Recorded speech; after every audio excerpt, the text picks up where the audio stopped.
All right, Bismillah. And we are live. Assalamu alaikum, Ummahpreneur family. Welcome to episode number 11 of the Ummahpreneur Live podcast. And today with me, I have a very special guest, and I'm super excited to bring him to you today. And I thank him so much for taking the time to share with us his value and his time today. His name is Fateh Ali, the co-founder of CollabDeen, the world's first social tech platform created for the global Islamic economy. And this platform is really transforming the way organizations, mosques, nonprofits, businesses operate and communicate with each other and with their communities by providing a platform to do it all in one place. And honestly, I checked that out myself. It's something we're going to be implementing at Ummahpreneur and using as well, because the features on it are absolutely amazing and definitely something that is lacking in the tech platform community for business owners out there. So Fateh Ali, thank you for coming on, for sharing your value, your time with us today. I really appreciate you joining us on this podcast. Assalamu alaikum. Thank you so much, Evie. Thanks for having me here. Good morning, everyone. And really having a blessed month, just beginning with the month of Zulhijj. It's true. It's an absolutely blessing to speak to you all.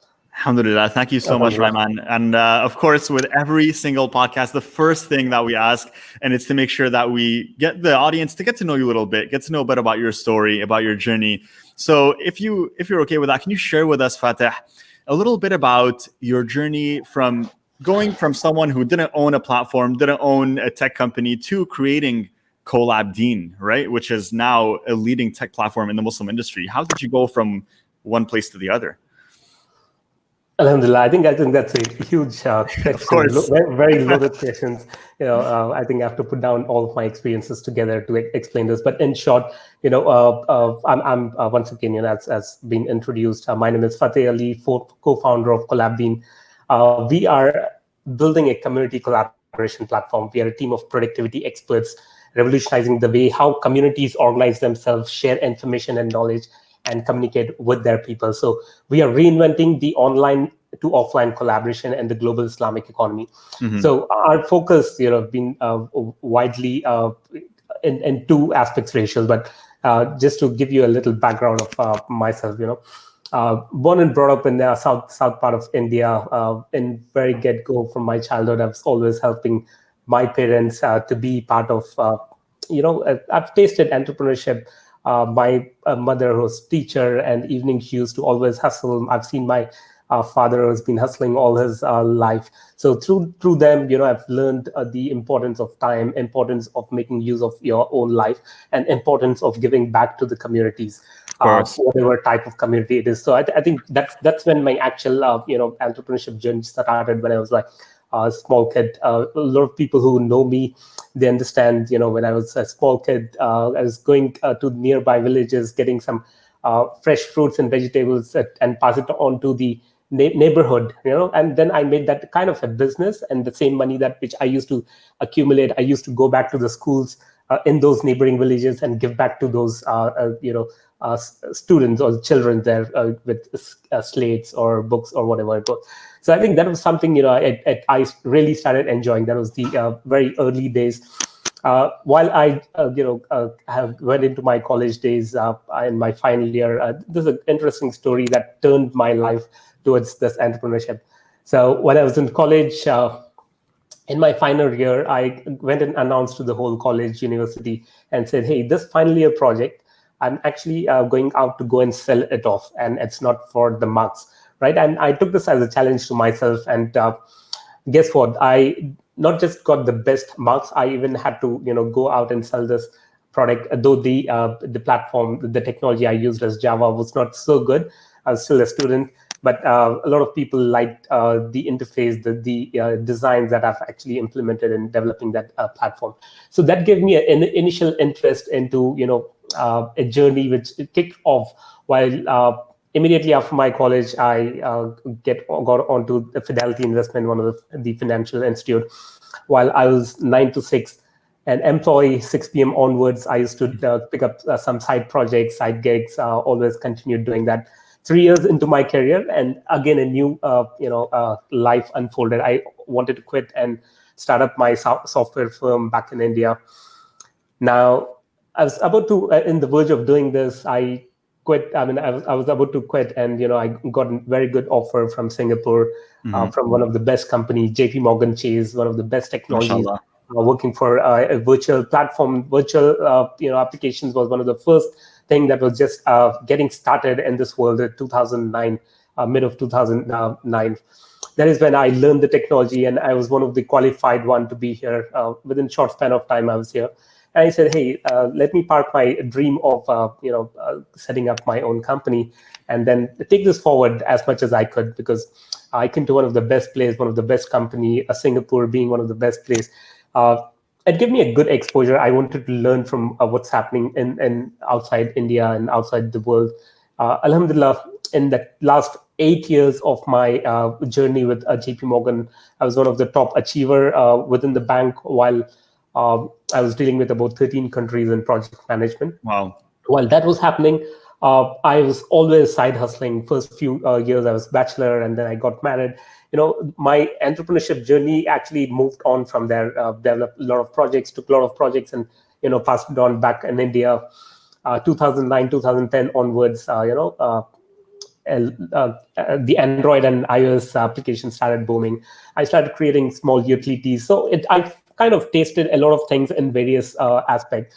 Did a lot of projects for myself and for a lot of people. Now, there was a turning point where my journey actually started moving a deep dive into the communities, right? Now, I started serving a lot of communities on the ground, from blood donation camps to diversity councils, to churches, to mosques, to a lot of faith-based communities. On the ground, on the weekends, I used to go and spend time with a lot of people, and started realizing the technology is being least consumed in this non-profits. And that's when I slowly started drifting towards what can we do. Coming from a technology background, I was thinking of various ways to go and help them, and which I did. At those days, whatever best technologies, I implemented a couple of software projects. I had a web hosting server, which later on I sold to somebody in New Zealand. So kind of I went through the whole cycle of evolution of myself, which gave me a good hands-on to the business, understanding various segments of technology. But 2013 onwards, I mean, I'll try and wind up this in the next 2 minutes. No worries. Because in 2013, I think when I started understanding more, trying to see what is the next big thing I could think of, that is when two things came in mind. One was e-commerce that was booming up, and then with e-commerce, I got hold of Shopify, right? Shopify has been one of my inspiration while I built CollabDeen, because Shopify as a platform is one of the fastest moving technology, where a lot of people. Sorry, I'm just looking at myself on the live, right? While Shopify, being one of the inspiration for me, the way technology is being done, anyone could actually build a e-commerce platform in a couple of minutes, or a couple of hours probably. So my envision for these Muslim communities started with Shopify saying we should develop an app, because while I was serving different communities, I said, okay, I'll build a website for you, I'll build an app for you, but it was not scalable. I did not have time to go and replicate the same model to 10 different masjids, 10 different communities. The idea came from inspiration from Shopify, where why don't we actually think of building a cloud-based solution where it's not about just giving out back to local geographies, say Singapore or India or Malaysia. Why we can definitely think of doing something at a global level. So 2013, 2014 onwards, this is the journey I started looking off. It was far off a dream. I did not even think that I would one day really go and achieve that. But constantly there was something behind the scenes that I was trying to see if there's some way I could. That is when I happened to meet my co-founder, who is one of my good friend now. We happened to build up the business vision which I had, and the technology vision. My co-founder, who is also based in US, has spent a lot of time working with banks, helping with millions of transactions to save billions of dollars to the bank. So it was a very good match for us to see together what we could do. That's when the actual journey started. 2015 onwards, I really got deep dives studying global communities around the world. And when did you Sorry, just a question. So you met your co-founder. What made you guys decide that, you know what, let's build this together, or we wanted to build a platform together? What sparked that decision for you? It's interesting, right? When I think 2000, it was 2014 when I created a physical product. I created a physical product for the Muslim community. Built a product in China. It was a hardware product built in China. While I was still working for JP Morgan, side hustling, had a company in India running operations from there. Sold pre-orders, sold globally. Right, it was a success. Even before getting the real product in hand, I already had hundreds of pre-orders. That gave me a good satisfaction. That is when my co-founder, who now Muhammad, who reached out to me through a common friend and said, "Hey, this seems to be interesting. Why don't you actually build this product more onto a cloud-based, web kind of web-based or a mobile-based platform?" So our initial 30 minutes conversation went on to almost 1 hour plus, and we knew that this is going to be a match. We could do something together. That is when we joined hand and said, "Hey, when time comes, I might definitely want to quit JP Morgan and see if we could take this full time." And that's what had happened. It's been 2 years now into our journey with CollabDeen. Alhamdulillah, we have a platform which is at a beta stage, going global. We have already reached out to close to 38 countries now, organically grown from 0 users. We had a lot of challenges. We had, definitely like any other startup, we had many more other challenges being in this space where we are going and serving Muslim communities. We had internal challenges, external challenges, technology challenges, something we don't have anyone who is a leader who we can kind of mimic.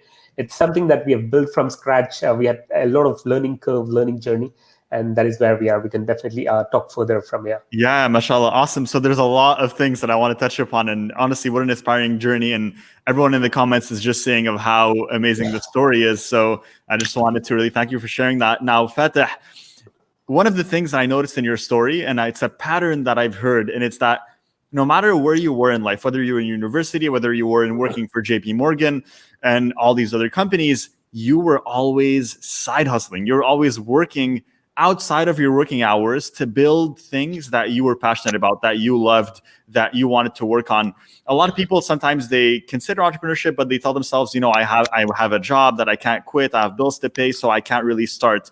Now, you are proof that that's not the case and that you can start it no matter what job you have. How, number one, what was the motivation behind still wanting to work, and how did you find the energy to work when you came back 9 to 6 after JP Morgan and you were already tired and you were spent all day? How did you find that energy to keep working on your side hustles? And then what was the point where you were able to go full time?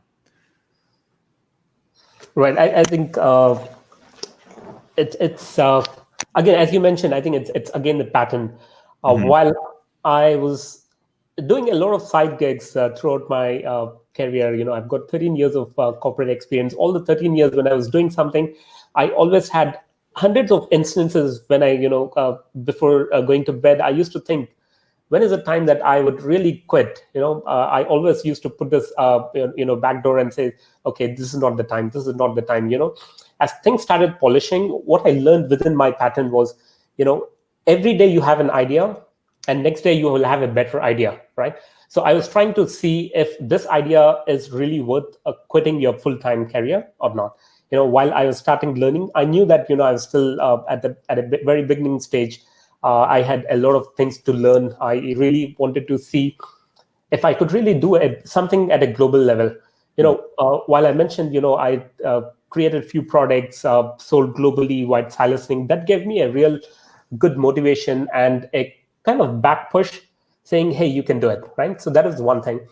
The motivation comes from, family and friends. Definitely every day I used to work, side hustle. My parents, early days, they always supported me as much as I could. As much as they could. And when I got married, my wife was constantly, my one of the moral and physical support always to go out, push me further and says, you could really go and achieve it. It also comes to a factor where, a lot of people would think 100 times to quit, quit your very good position like JP Morgan Chase, while I had the best of company and having a Yeah, very definitely. decent salary, Of course. having a good profile, and everything, having the insurance coverages for everything, leaving everything aside and then jumping up to something. It's like jumping out of the parachute without having a parachute. You have to build the parachute on the way while you're falling down, right? This True. is what Very exactly I true. did. My Yeah. motivation and support was my definitely my wife, who was also very much backing me up, both in terms of support as well as financially. That gave me a real good courage of balancing this out. Alhamdulillah, I'm happy that this happened. That's I would give all the credit to family, friends, and everybody who has been throughout the journey, helping every day. Even say every conversation I had with you, couple of conversations, right? Yeah. Even smallest of sparks that ignites, that gives you the more and more courage to do more. So alhamdulillah, these are the things that's really helped me. Alhamdulillah. So there's definitely, and you, what you said it best is that when you keep working on something and you kind of follow that pattern and you're consistent, you eventually get better. There's no way around it, right? Because you keep doing it, you keep thinking of new ideas, you keep thinking of ways to achieve your goal. And especially if you, as you mentioned, decide to take the leap and build the parachute on the way down, well, you have no choice. You either build the parachute or you crash. So it kind of puts Sure. you against the wall, and it really forces you to take action, mashallah. And that's amazing. And it's inspiring to hear. Now, Fateh, you ended up, of course, building CollabDeen, something that you've been working on for the last 2 years. As you mentioned, you guys are in the beta phase. You mentioned you were working with communities and organizations, and you noticed they were really lacking in tech. And that's something that's very true. It's something that I think I noticed as well. And anyone notices if you go to your local mosque, if you go to any organization, usually that's faith-based, in the community, you'll notice it's a bit hard to get any details, right? Like sometimes you'll go and you'll have posters in the mosque of their events, but there's no online presence. There's no way to know exactly what's going on, to have real opening hours, none of that. So what you're doing is actually very valuable, because more and more in this day and age, we want to know. We want to pull up our phone and be like, all right, is the mosque going to be open at that time? Is there an event for my kids that I can bring them to? Is there some sort of education or classes that they're giving right now? Now, some have started to do this, but not all. And you're helping bring that technology forth. What made you decide that this is what you wanted to focus on? This is exactly what you wanted to build, and these are the people you wanted to serve. Why did you decide? As you mentioned, Shopify was an inspiration. There was e-commerce. There was other options out there. But what made you decide really to go for that specifically, the community aspect for organizations? I think while I mentioned a lot of things around that was a motivational factor, what I actually saw is being in Asia, especially a place like Singapore, where technology is really quite advanced, right, in terms of the technology consumption as well as the technology usage, and especially what's happening around the world. I always started seeing a lot of patterns, tried to understand technological patterns too early, which also gave me a courage to understand what's happening in China. For example, in China, if you know, there are a lot of apps like, say, WeChat, for example. WeChat was something that was like too early, very early days. I was trying to see how these applications are really making an entry. Tencent, you have WeChat, Alipay, Grab in Singapore, Gojek, Paytm, what all these surrounds together and talks about as a pattern for me is, how collaborations happen, right? They're not just a single standalone application. For example, Grab, it's not just a transport commuting service. It's more than that. There's it's a concept called a super app. If you really understand, people started thinking of all these things, especially in China. Every time they build something, they think from get-go, how could they build a super app? How could they build an audience together and reuse the same audience for some other purpose on the same platform? Imagine you have a phone, right? You have a phone and you have about 10 different things on your screen. Now, you might have all the quick shortcuts. It acts like an operating system for your phone. You have 10 different shortcuts that will take you to a place where you have all the shortcuts together. If you want to do payments, if you want to do transportation, if you want to do a grocery delivery, everything together. Now, when I started visualizing what we could actually envision for these Muslim communities, my biggest fear was the technology consumption was way behind, right? I've done a lot of hundreds of surveys with the team. speaking to at least 1,000+ community centers from, say, Sydney to San Francisco, having hours of conversations with these community leaders. They're quite reluctant to consume these technology, and that was one of my biggest fear. Even if we build some solutions, what is that will motivate them to be onboarded, right? If you even build something, they always expect it's not as equal to Facebook, it's not as equal to Instagram, both the consumer side and the business side. So when I started looking at more and more pattern, our vision was to bring these collaborations efforts together. We could not walk a journey alone. It had to be something to work together, right? Yeah.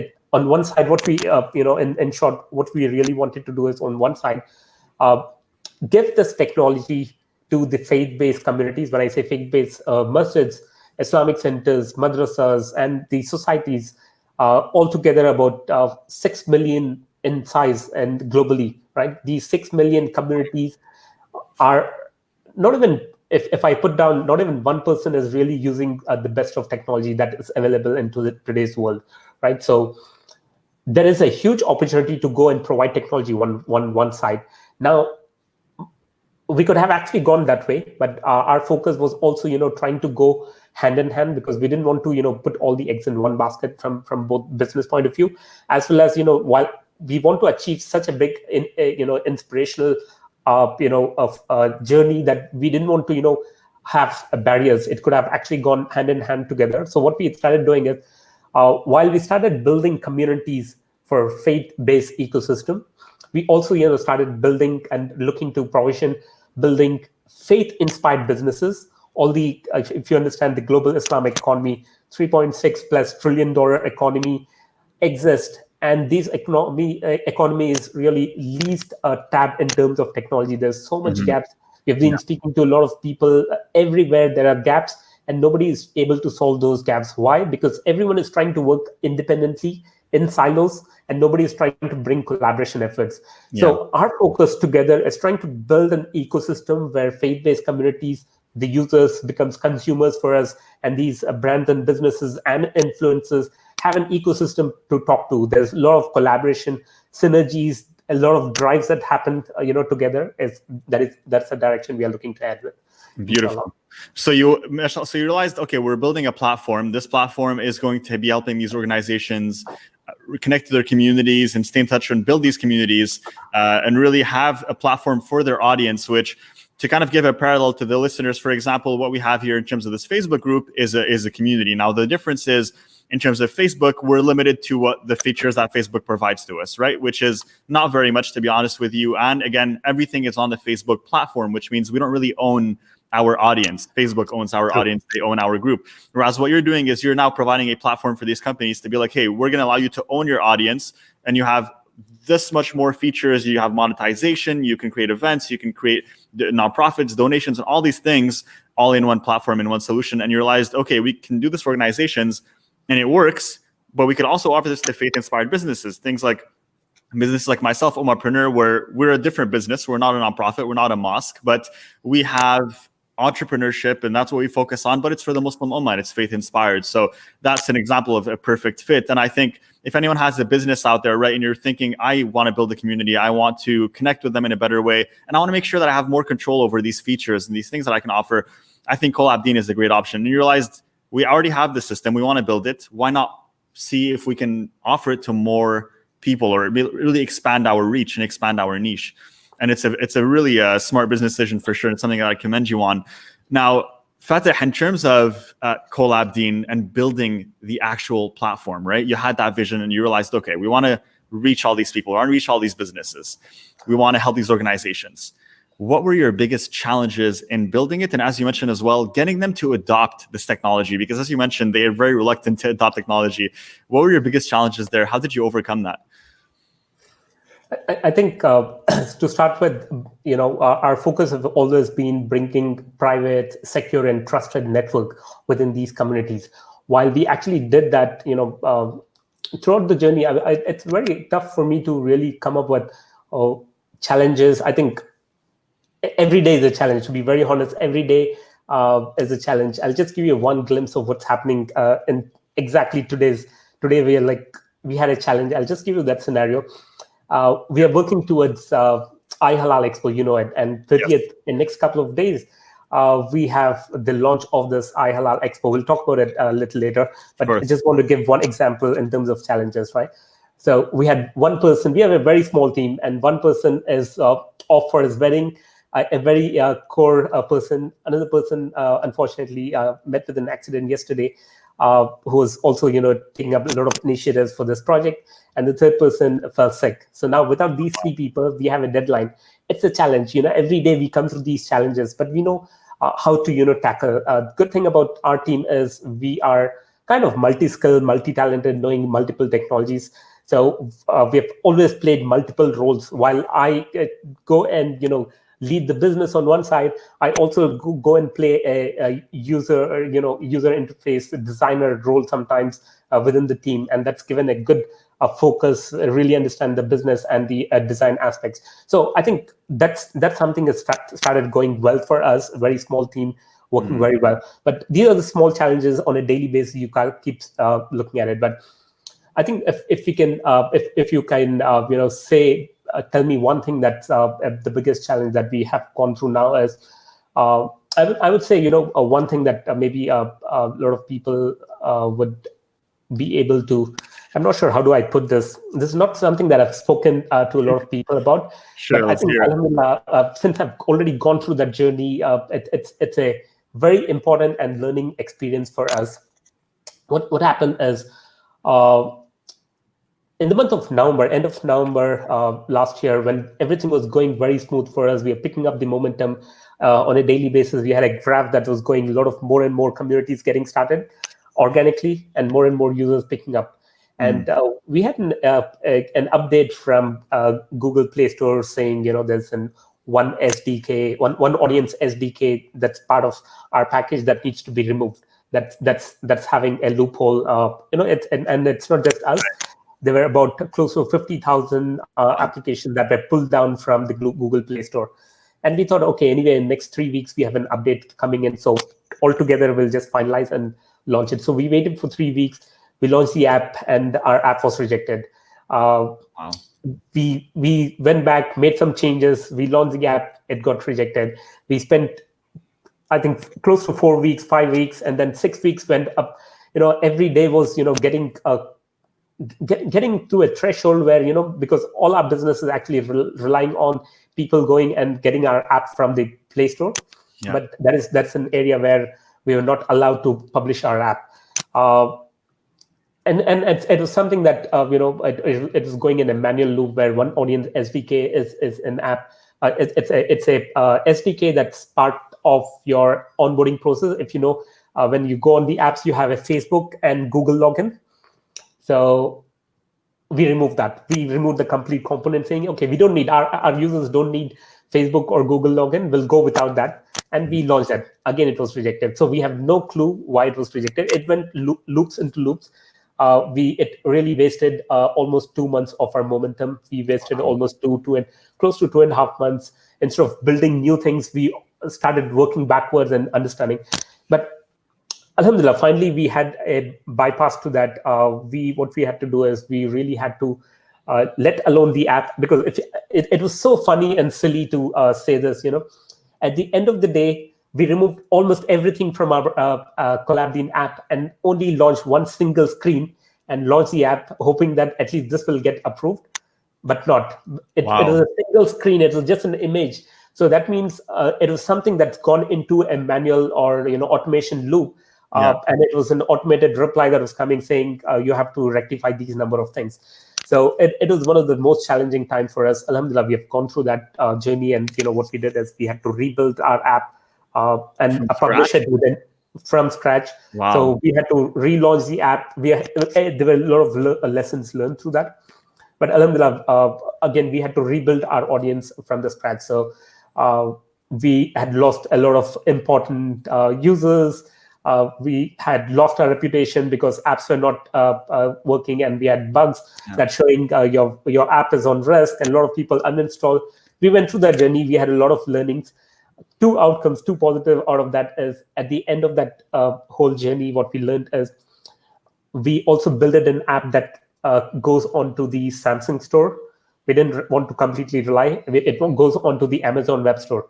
So we had alternate solutions, and that was one thing. And then it also gave us an intelligence, insights, and good efforts, and saying, hey, why don't we actually build our own Deen store, right?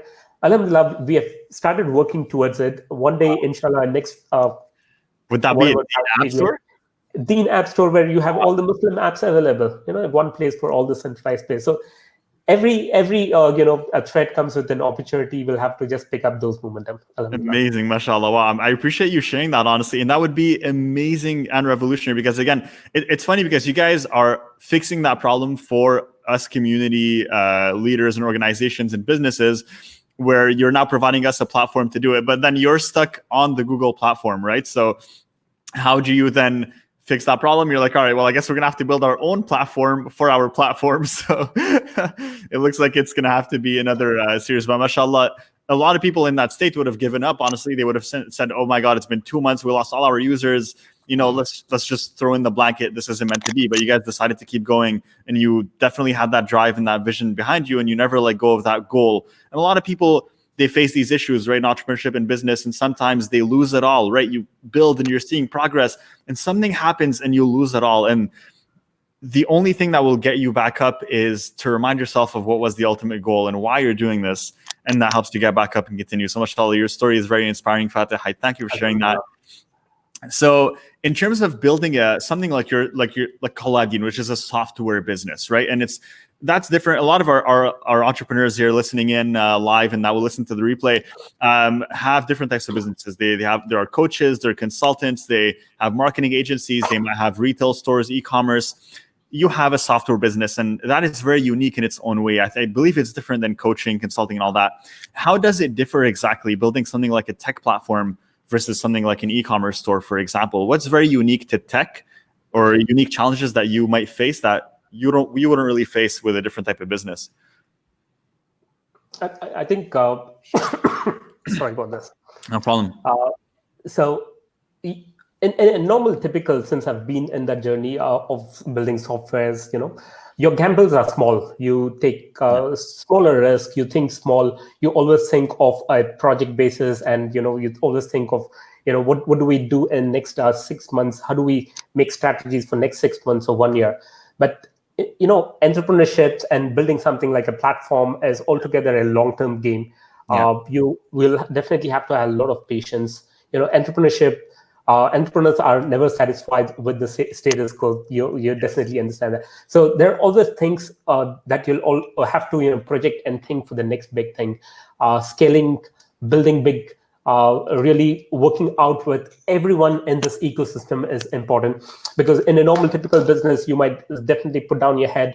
You have a strategy that worked. You kind of redo the same thing again and again, kind of a little bit of pivot here and there, but this something that we are building as as a tech platform with our entrepreneurship journey. We have seen a lot of difference in the way we used to think on day one, or the day zero, or day one, or first 1 month. Right. Our visions have keep changing, right? Every time we started doing things, every opportunity was big, and every opportunity, try to see how we can collaborate with more and more people. How can we add more and more value to the ecosystem? Building an ecosystem is something very important. That's kind of, thought process gets changed.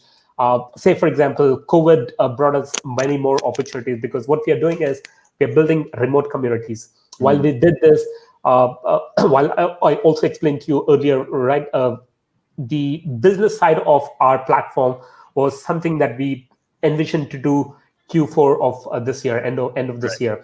Yeah. But we had to expedite this because we saw a lot of patterns. If you see the expos around the world, the Halal expos started getting cancelled, from Mihas to Canada expos to London, everywhere. Then we said, okay, now anyway we have something down the lane that we have to build. Why don't we focus and improvise this platform where businesses starts using and building their audience onto this platform? And when we got an opportunity to work with iHalal Expo, so probably I can talk more about iHalal Expo a little later. But to answer your question, I think these two things are about building a normal software business versus, something that is scalable, something towards our complete entrepreneurship journey where you have a lot of risk. Yeah. It's like everything or nothing, right? Mm.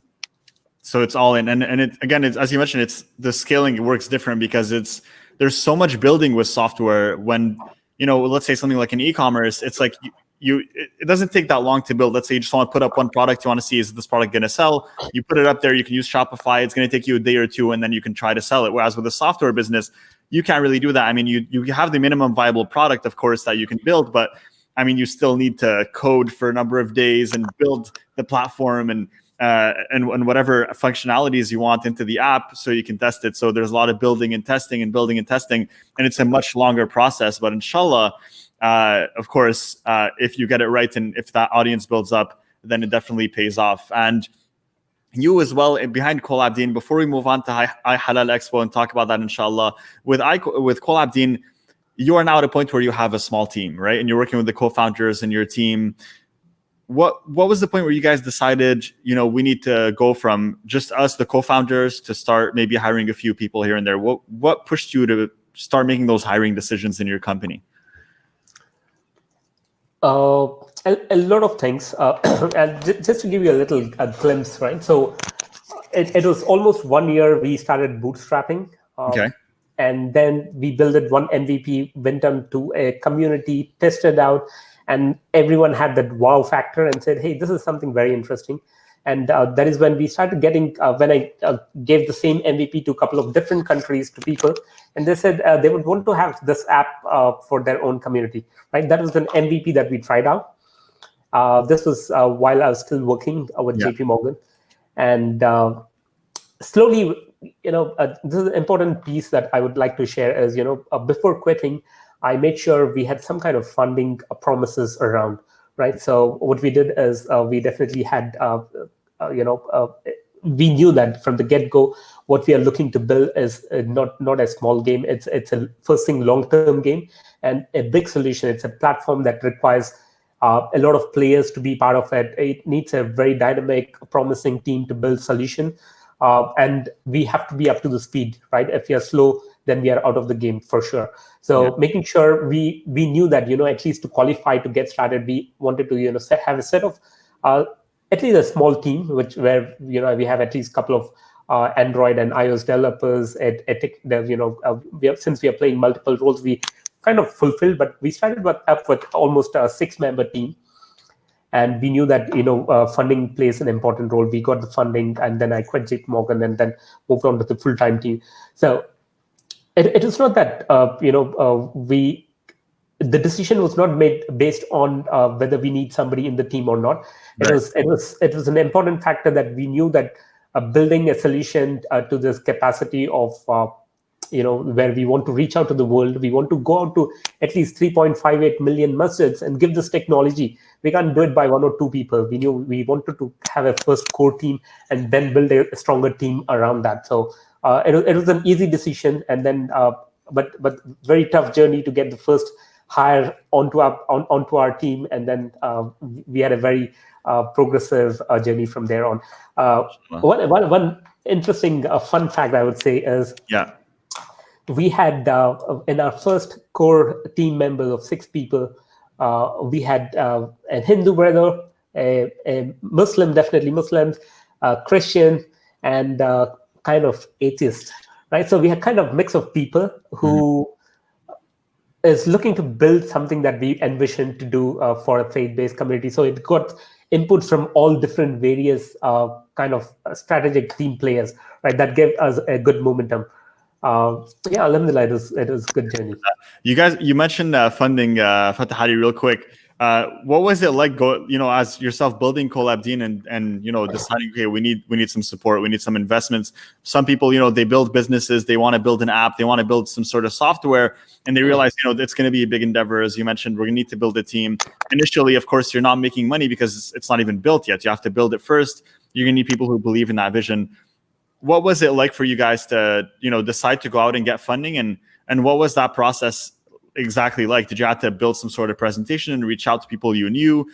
Did you go through some sort of venture capital firm? What was your process going about it?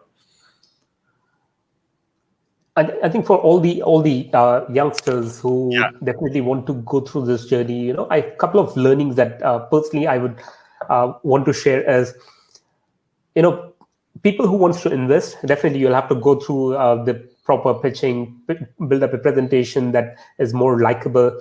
And it's not all about presentation, it's all about what you have put up in the presentation that qualifies for you to go and speak.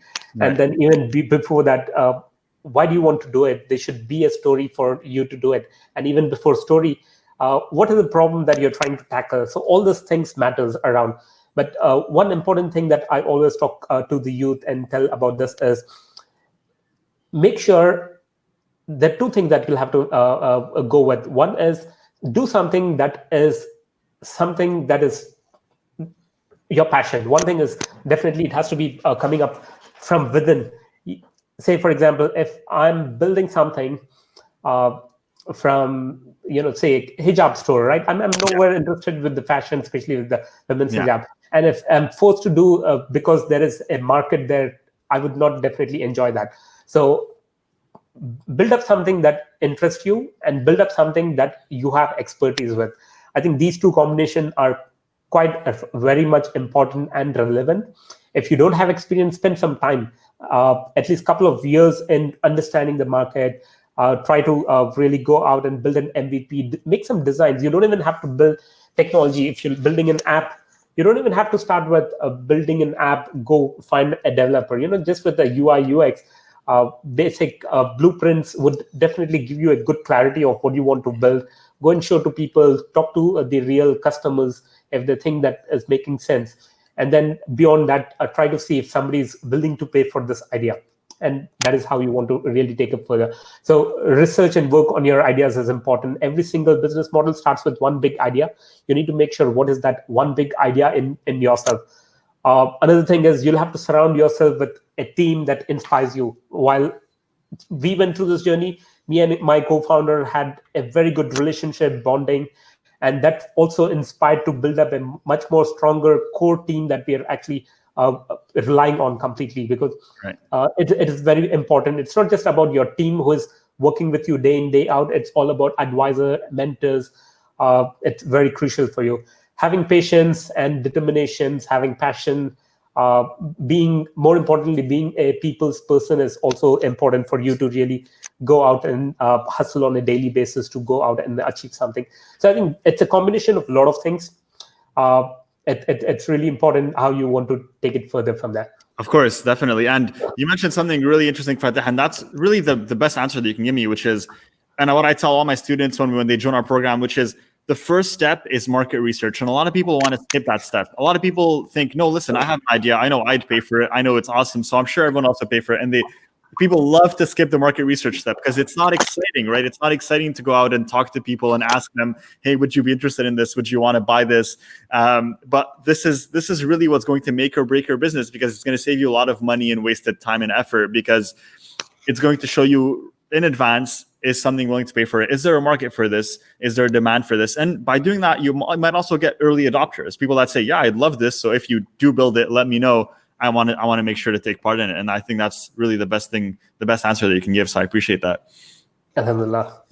Glad your understanding is matching my thoughts. Alhamdulillah, definitely. So Fateh, let's now talk a bit about your Halal Expo. So you decided recently to bring your platform and to use it as a vehicle to provide a solution for a current problem that we have with COVID, people and organizations. And we even had a guest, I think 2 or 3 episodes ago. His name was Brother Nasir Deeb. He was the founder of the first North American B2B Halal Expo. I brought him on here, and he was also discussing about how they couldn't do an expo this year because of COVID and the quarantine. Now, you aim to provide a solution for that with your Halal Expo. Can you tell us a little bit about that, and what brought that collaboration or that idea to place? How did you come up with it in the first place? Yeah, to create a vibrant yet inclusive economy engine, we must definitely reimagine the economy space with technology and even take bigger and bolder steps towards reaching that goal. So what I believe, coming from strong technology background, with about 13 years experience in technology solutions, I always believe making sure technology is the best consumed in your business, that will really propel and speed up your business. Now with COVID, we all have seen, for example, Zoom, right? So Yes. a lot of communities that I work with closely these days, who were kind of reluctant to, move on to technology. Now everyone is using Zoom. Yeah. The technology curve that was planned to go in next 2 years happened actually in 2 weeks time for Zoom, right? Alhamdulillah. So technology is actually, propelling and boosting the whole progress for all of us. What we wanted to do is, now that a lot of halal expos getting cancelled this year, and more than getting cancelled, more from a business point of view, what we really wanted to do is make sure these, through COVID, a lot of businesses have been impacted. All the halal businesses, the whole economy is, is kind of scattered. The whole halal travel business is kind of stopped, completely Yes. stopped. We know a lot of airlines are removing thousands of people. So what we really wanted to do is see, while this is an opportunity for us, while we also add value to everyone in this ecosystem, was to see how we can actually build a virtual halal expo, right? So this came Right. in collaboration with iHalal Expo, in synergies with the SMIC. If you know, in Turkey, SMIC is a large OIC organization whose initiative is this. We have partnered with them and try to see how we can provide technology. Now, it was just an idea with iHalal Expo that people wanted to, bring collaborations on the website. That is when we joined hands with them and said, hey, we can really revolutionize this. We already have something in the pipeline to work out later this year. Why don't we see if we can re-strategize and then bring this upfront? What we really have done is, I'll just give you an understanding for every user to understand this. Let's take an example of MIHAS. MIHAS is one of the largest halal expo that happens across the year. Now, MIHAS has, once you enter the MIHAS Expo, you have different pavilions under different, on a larger floor. You have different pavilions, you have different stages, there are different events going on, different stages. And this expo is usually for 3 to 5 days, based on how you want to call that out. So every expo, every pavilion has, every country pavilion has its own different booths where businesses go showcase their brands, products, and try to build up synergies with everyone who is walking around in that exhibition, and try to give out leaflet. And I'm just trying to explain this a little further, because I'm just trying to mimic the same thing on the technology. How can you transform that experience virtually? Sorry? So you're thinking about how can you transform that exact experience, but in a virtual way? Exactly. Yeah, exactly. So what you're looking to do is now, on 30th of this month, inshallah, we are launching this in collaboration with iHalal Expo. Yeah. And what you will see is, once you get onto CollabDeen app, you'll see a section called iHalal Expo. Get in there, you'll see the homepage of iHalal Expo. What's happening? It's like you're entering the exhibition. And then one of the section will take you to different pavilions. You go to a pavilion and say, you go to a Canada pavilion, and within Canada, you have all the halal business listed there. And you'll be able to, go and see what products, what services they do. Everything is going to happen on CollabDeen. And then just like how you exchange your cards with these people on iHalal within the expo, we have an option for you to go and send a message to them, ask for more information, build up that synergies, understand more about the products and services. Now, this is, in reality, you might be doing this for about 100, 200, 300, 500 businesses, right? But here, what is our vision is to bring the whole ecosystem on this platform. There's no limit of anything, right? Bring as many businesses as possible, bring as many collaborations as possible, engagements, two ways happening. Within Canada Expo, for example, we're looking to, as we move on, we are releasing the app in different phases. Later on phases, you will start seeing things like within Canada Expos, we'll have leaderboards. You want to see who is the top player in the global Islamic economy from Canada, based on a lot of gamified way, based on engagement, based on a lot of users ratings. These businesses will go, in top 10 positions. It gives everyone an inspiration to do more for this ecosystem. So now, for example, you're sitting in Canada and want to know what's happening within the Indonesia pavilion, right? You'll be able to get and see businesses, what's happening. You can support, you can build bridges. There's so much synergies, there's so much collaboration that can come in. And this is what we are willing to do. and there's so much more to come. I'm just trying to give you a high-level glimpse of what it is. Inshallah, there'll be events. Everyone would be able to create their events. If you create, say, for example, you create an Ummahpreneur event and want to showcase to the whole world, right? The whole world will be seeing through CollabDeen platform within the Halal Expo. Ummahpreneur is doing event on so and so date, say Thursday 5 p.m. You just RSVP. You don't need to register. Like you go to a lot of events, you have to keep registering at a different level. Yeah, everything we are minimizing that. Mashallah. So if someone wanted to register, and we have, of course, sometimes we have solopreneurs in this podcast, like coaches, consultants, etc. Can they also register for this expo, or is it more for businesses? So who's your target market for this expo? So our primary target market is everyone who is in this global Islamic economy. Okay. Where you have, if you understand, there are about 11 sectors, from halal food, halal tourism, to Islamic finance, and various within that modest fashion.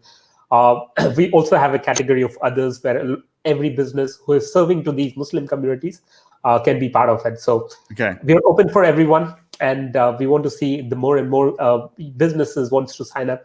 It's good. The good part about this is, you go to any expo, spend time traveling, and spend money on travel, transportation, accommodation, and everything. Here you're going to save a lot. While exhibitors, SMEs pay upfront exhibitors' fees for the iHalal Expo, but we didn't want to, put a barricade only for these people. But we want to open the gates for everyone. Whether you're a startup, whether you're somebody who wants to do more, you might not have funds this year. Be part of this journey. We have opened up a startup plan as well for everyone to go and sign up. It's beyond your expectation that your synergies of your businesses is going to be, slowly the momentum will pick up. You'll have more and more formation of users organically looking for you from various countries. While in your local geography, we actually boost every business. So if I'm in Singapore, I can see all the businesses signed up for Halal Expo, and I can go and follow and start communicating, start seeing what's happening in the space. So if you're a business owner, definitely this is something. Ummahpreneur, if you create a community on CollabDeen today, or everyone in Canada will see you, and they'll start following you on a regular basis. So being part of this journey early is definitely a boon and a positive synergy that can build up. Awesome, mashallah. How do our listeners sign up if they want to take part in it? And as you mentioned, there's really almost no barrier to entry for this. So I definitely encourage all of you to go check it out and sign up. It's an opportunity for you to connect and collaborate with more businesses and a bigger audience. And inshallah as well, you'll get a lot of opportunities out of this. How do people sign up? How do they go ahead and sign up for a booth? It's simple. ihalalexpo.com is the website. Go there, register. You have 2 plans for an exhibitor, for startups. So definitely you can pick your plans. Exhibitors definitely will have many more.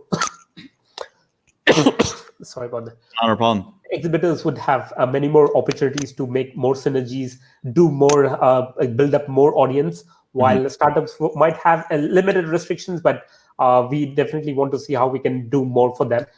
Again, as I said, it's all gamified.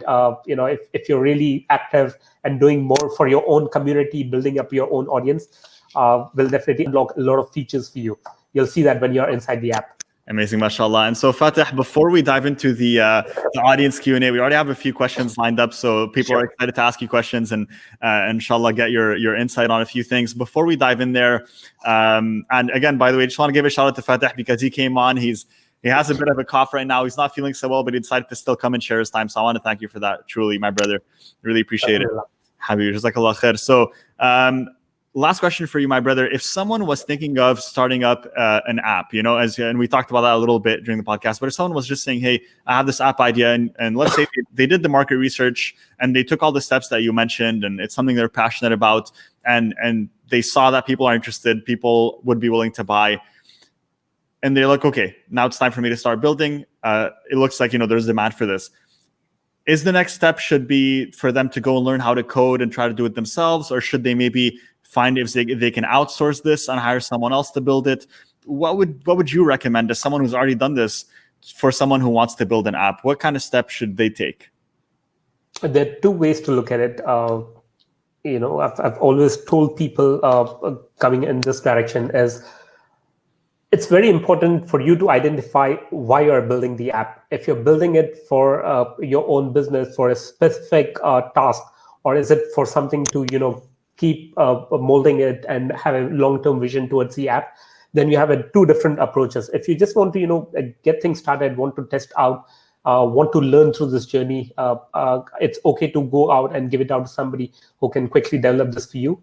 But it's definitely not a recommended thing. If you really want to, if you definitely have a novel, cause around that, if you have the novelty around the business, what you're really looking to do, it's very important to have your own in-house team to develop this, at least the core team, because as you start developing, you will start learning that you wanted to have a button here, but you've already told the third-party team to come up with these designs, right?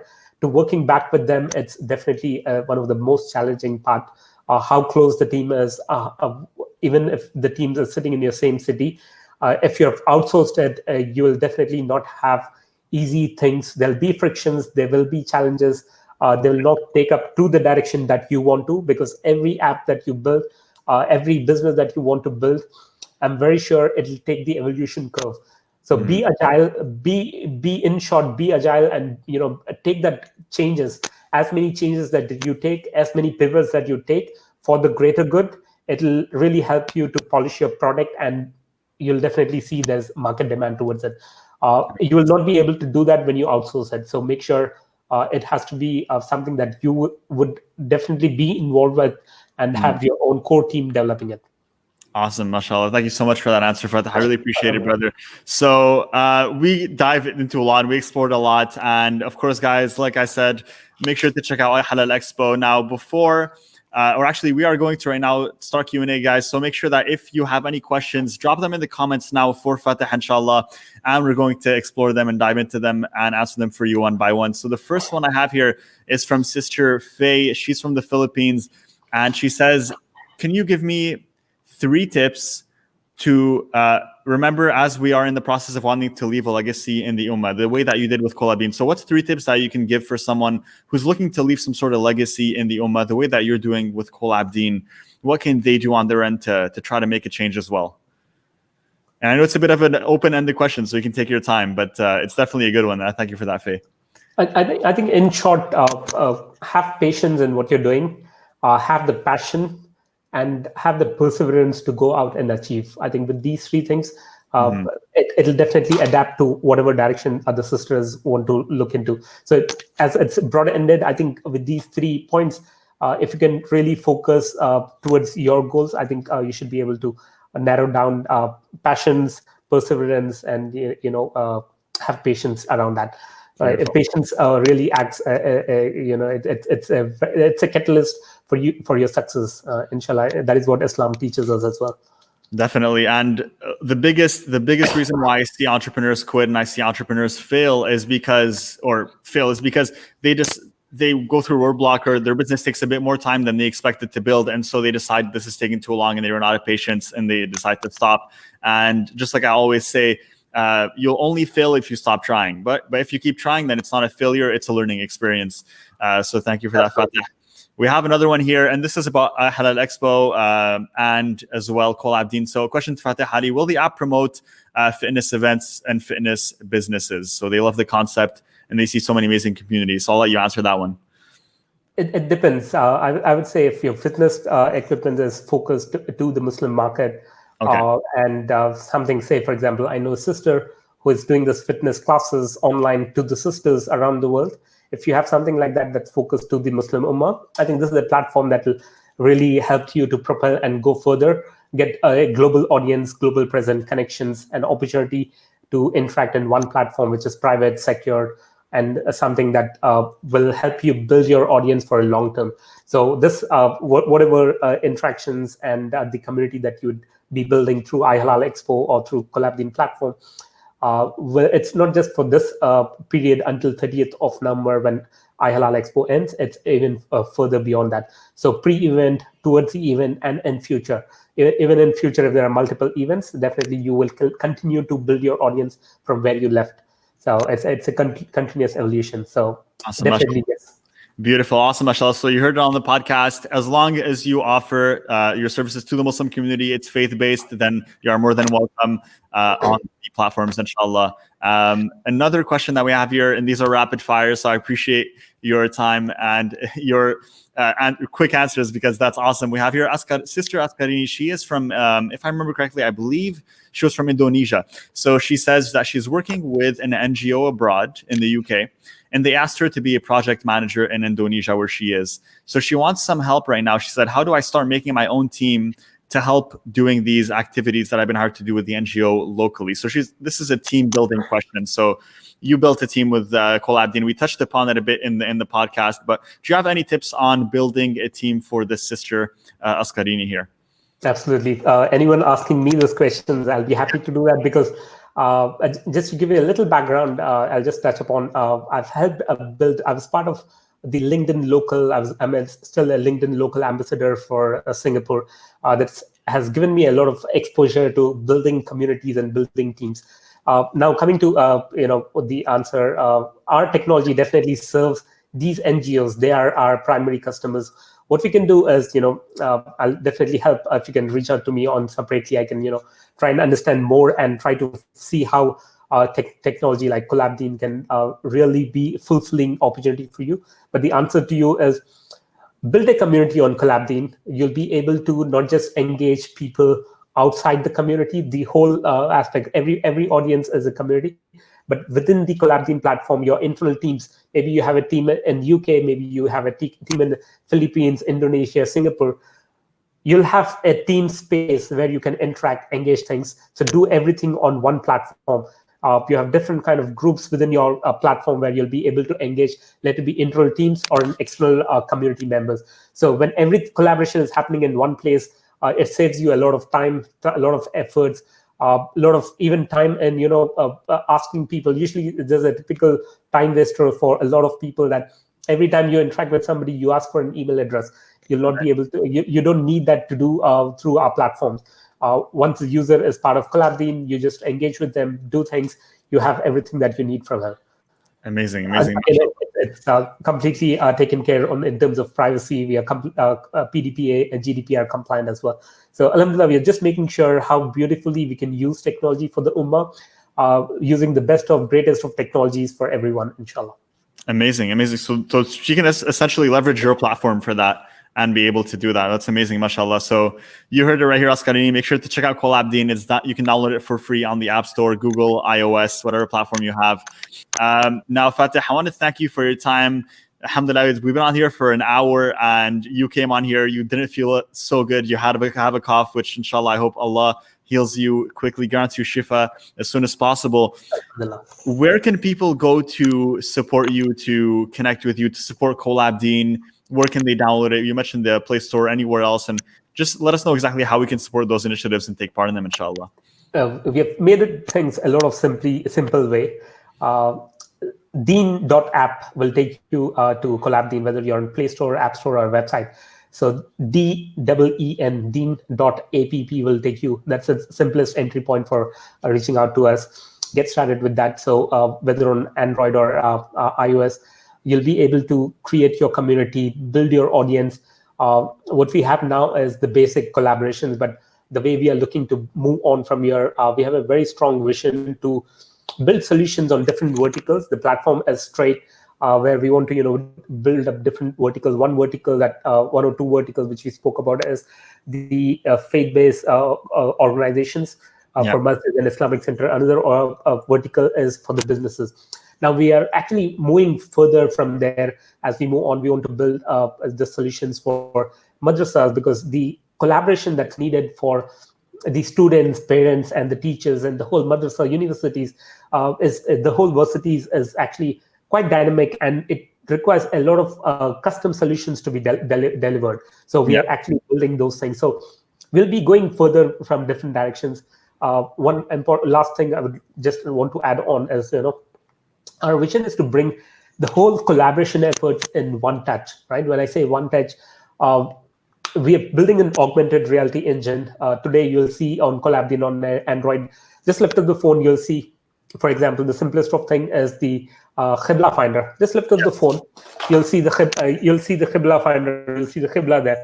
But as we move on, the engine that we are building is swipe left, you'll be able to see, say, for example, all the events happening around you. Swipe left again, you'll see all the musalla. Swipe left, you'll be able to see all the halal places, eateries. Based on the rating, you'll be able to go and engage. So that's our long-term vision. So all these aspects, we are trying to see how we can have minimal touch points through one touch, how we can deliver to the whole Muslim consumer. So inshallah, there's a lot to be done on our platform since we are very early in these days. Do support us. Without your support, we definitely don't have an opportunity to move further up. We have a very honest, novel intentions to provide as much as possible to everyone in the space. It's all about collaborations. We want, innovators, community builders, everyone to join hands and, really add value to this platform. Together, we can really achieve a lot as Ummah, inshallah. Inshallah, definitely. And so I'm really excited, honestly, for those features to come out as well myself, because I recently moved to a different area, and I was really struggling to find the local musallas, to find what kind of halal places are around me to eat. And so it's definitely a real struggle. I think a lot of people go through that. And so we're really excited to have you release that, inshallah. And I'll make sure to announce it in the group as well so that people know about it and they can join, inshallah. So guys, remember to download CollabDeen on the App Store. Make sure to join and sign up for the Halal Expo. If you are a business owner or entrepreneur, guys, you'll have an immense amount of opportunities to connect and collaborate with other entrepreneurs, other businesses, and other people, inshallah. And make sure as well to follow CollabDeen and Fateh on Facebook, LinkedIn, and all the platforms. Now, Fateh, thank you so much for your time, brother. It was an honor and a pleasure to have you on. Jazakallah khair. It was my pleasure, brother. Thank you. Thank you so much for inviting, and I'm really happy that I was able to share. And for all the audience, feel free to connect. I'm quite active on LinkedIn and Facebook. Happy to connect, happy to share as much as I could, inshallah. Thank you so much once again. It's my pleasure, guys. So thank you so much for watching, guys. Make sure to, if you're watching this on YouTube or listening on Spotify, iTunes, etc., to subscribe. And inshallah, if you want to watch these episodes live, ask questions just like we do every single episode, make sure to join our Facebook group at facebook.com/groups/Ummahpreneur. And we'll see you next week. Assalamu alaikum.